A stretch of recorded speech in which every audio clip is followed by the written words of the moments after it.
അതാണ് കറക്റ്റ്.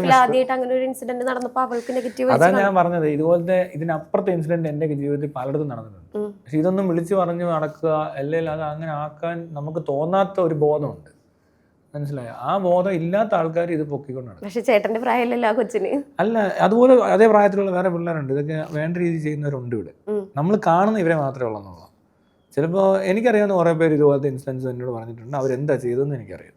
ഈ കുറച്ച് പേര് മീഡിയ അറ്റൻഷനോ അല്ലെങ്കിൽ വൈറലാവാനോ അല്ലെങ്കിൽ എങ്ങനെയോ ഫെയിം വേണ്ടിയിട്ടൊക്കെ നിൽക്കുന്ന ഒരു ഇൻറ്റൻഷൻ അവർക്ക് എവിടെയെങ്കിലും ഉണ്ടെങ്കിൽ അവരിത് ശരിക്കും യൂട്ടിലൈസ് ചെയ്യും.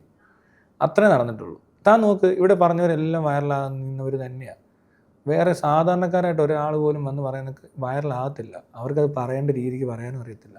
വീഡിയോസ് ഒത്തിരി കിടപ്പുണ്ട് പലരുടെ അകത്ത് പിടിച്ചത് തട്ടിയും മുട്ടിയൊക്കെ. പക്ഷേ വൈറലാകുന്ന ആൾക്കാരെ ശ്രദ്ധിച്ചാൽ അറിയാം. ഇതുവരെ എത്ര പേരുണ്ട്? എല്ലാവരും മീഡിയ ഉള്ളവരൊക്കെ തന്നെ ആയിരിക്കും.